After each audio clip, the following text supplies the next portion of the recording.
Secara logika dia lihat tembok. Secara logika dia lihat orang-orang Yeriko yang kuat, yang tinggi, yang besar, yang bisa mengalahkan orang Israel. Tapi dia melihat bahwa ada tangan Tuhan yang melampaui, bahwa ada tangan yang kekal, yang menghancurkan bangsa Yeriko ini.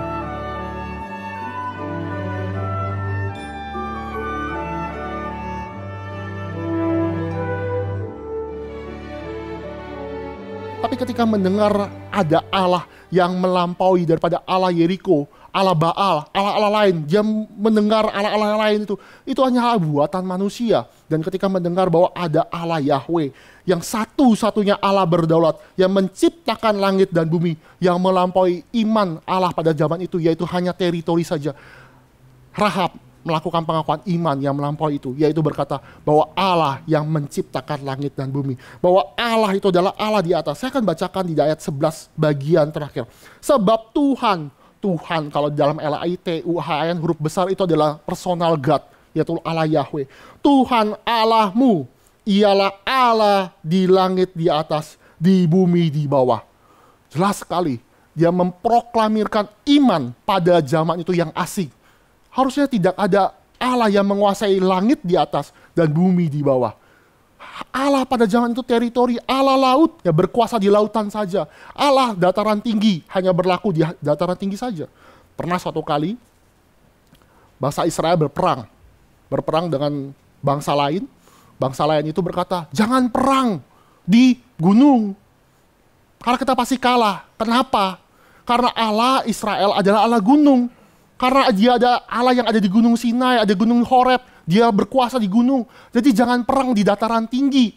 Tarik bangsa Israel itu pergi ke dataran rendah. Dataran rendah, kenapa? Karena di situ kita Allah yang berkuasa. Maka Tuhan di dalam kejadian itu berkata, karena orang ini, bangsa ini menjelekkan namaku, ketahuilah bahwa aku adalah Allah yang menciptakan langit dan bumi. Maka ketika peperangan itu terjadi di dataran rendah, Tuhan memberikan kemenangan bagi orang Israel.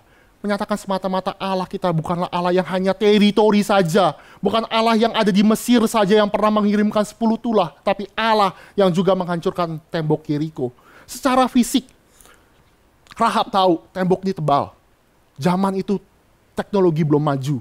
Bisa membuat tembok yang setebal ruangan ini, itu pun hebat sekali. Secara kasat mata, secara terlihat, seharusnya pengakuan iman dia, lihat, oh aku percaya bahwa tembok ini nggak mungkin hancur.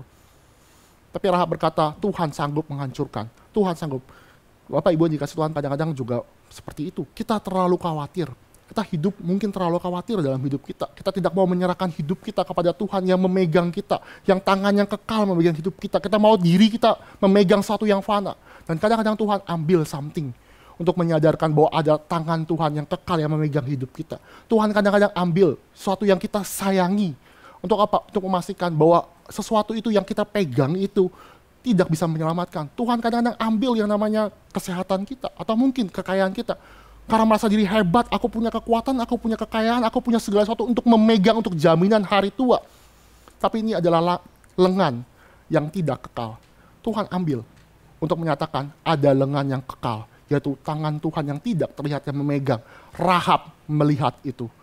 Secara logika dia lihat tembok. Secara logika dia lihat orang-orang Yeriko yang kuat, yang tinggi, yang besar, yang bisa mengalahkan orang Israel. Tapi dia melihat bahwa ada tangan Tuhan yang melampaui, bahwa ada tangan yang kekal, yang memegang, yang menghancurkan bangsa Yeriko ini. Jadi iman ini adalah iman yang melampaui zaman itu.